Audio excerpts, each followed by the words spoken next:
now stand in a palace grown quiet with illness. Ferdinand VII, once called El Deseado, now looks like a man decomposing before death. His body is bloated, his face sags, his voice wheezes. He's barely 50, but looks 80. Servants speak of suppurating sores, failing bowels, and a stench that clings to everything he touches. The royal physicians prescribe leeches, then mercury, then prayer. None of it works. The king is dying, but not quickly. His decline drags on for years, and with it, the rot at the heart of Spain becomes impossible to ignore. Famine, corruption, political repression so brutal that even former loyalists whisper of escape. Still, Ferdinand clings to life and power and legacy. He insists on presiding over councils even when too weak to stand. He signs edicts with a trembling hand that no one dares question. His final years become a grotesque performance of kingship, a kind of living taxidermy where court ritual continues long after all true governance has collapsed. But what haunts him most is not the rebellion brewing in the countryside. It's the question of succession, because Don Carlos is waiting, watching, whispering to the clergy and the army, saying what many already believe, that Spain should never be ruled by a woman, that Isabella's claim is unnatural, that Ferdinand's insistence on female succession is a blasphemous betrayal of God and tradition. And behind that outrage lies a quieter insinuation, one that cuts Ferdinand deeper than any rebellion.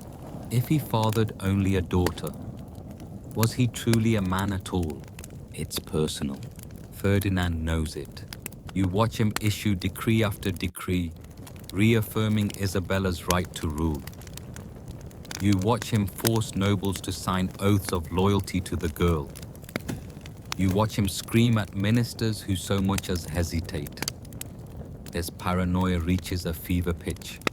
He fires trusted aides. He bans newspapers that question the succession.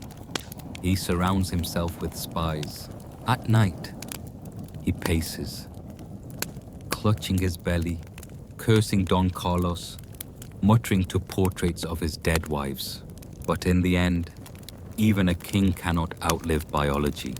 On September 29th, 1833, Ferdinand VII finally dies, gasping, swollen, trembling, surrounded not by dignitaries or adoring subjects, but by fearful attendants and a frightened, tenacious wife, Maria Cristina, who now must fight for her daughter's throne. His death does not bring peace, it brings civil war. Don Carlos declares himself king. Armies march, towns burn, priests are hanged. Liberals and absolutists slaughter each other in the name of a broken dynasty. And Isabella II, a child of barely 3, inherits not only the Spanish crown, but the wreckage of her father's life. A kingdom divided, a court in chaos, and a legacy soaked in shame, silence, and speculation.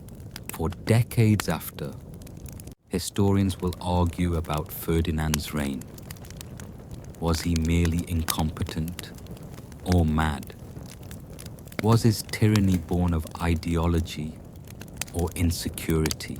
But among those who knew him, who served in his court, who lived under his edicts, who whispered in the palace corridors, there's one belief that lingers, that everything, the cruelty, the paranoia, the obsession with heirs, came from one secret deformity that the king could never overcome.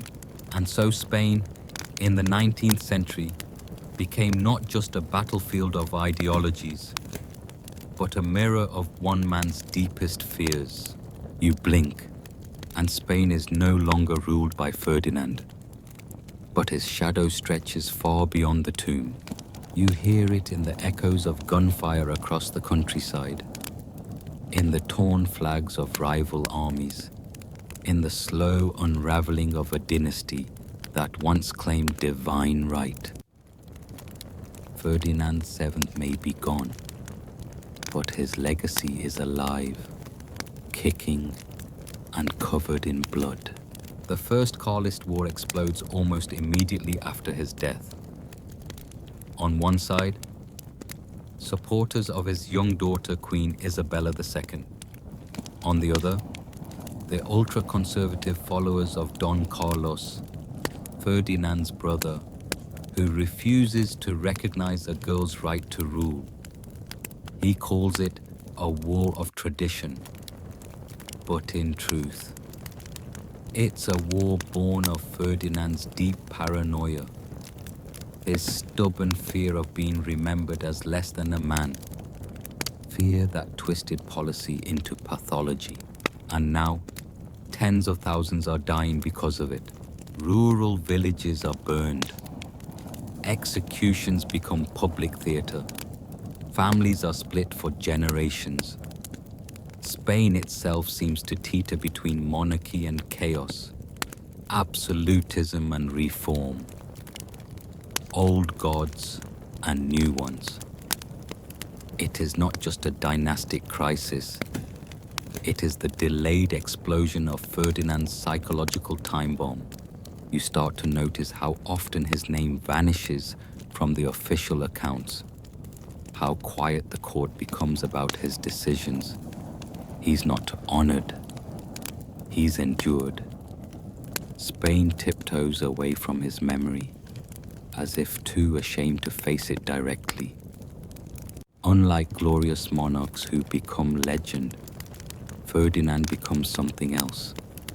A whisper, a punchline, a cautionary tale. But some stories don't stay buried.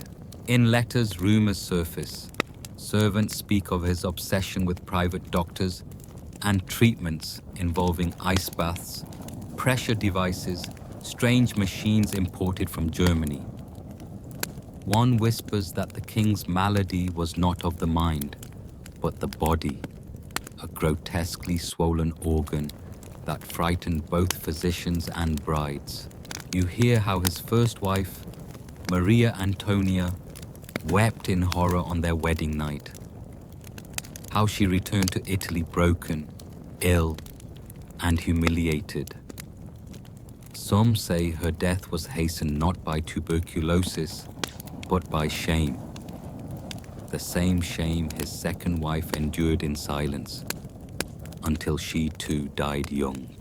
The more you listen, the more it feels like Ferdinand wasn't just a bad king. He was a man drowning in the body he was born with.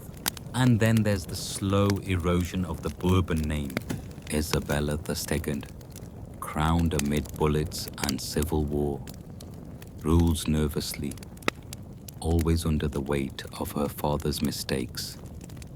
She is eventually overthrown and exiled. Her own reputation becomes the next chapter in a tragic family drama of insecurity, misrule, and exile. And so, by the end of the 19th century, the Bourbon dynasty in Spain looks less like a royal house and more like a haunted mansion with the doors falling off.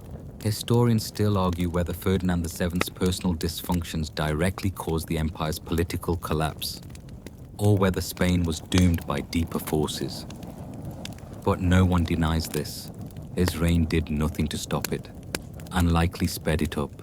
You imagine the statues that might have been, had he ruled differently.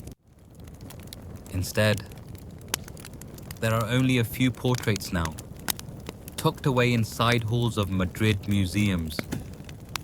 No grand marble likeness on horseback. No golden tomb admired by tourists. Just a flabby, fearful face behind dusty glass with the kind of eyes that never quite meet yours. And in academic circles, there's one more title whispered behind closed doors: the most perverted king in history. Not just for alleged kinks or private fetishes, though there are plenty of whispered tales about that too, but for the darker truth his life revealed. That personal trauma, when combined with absolute power, becomes a public disaster. That the fears we bury deepest have a way of climbing the throne, and that sometimes a whole country suffers because one man couldn't make peace with his own body.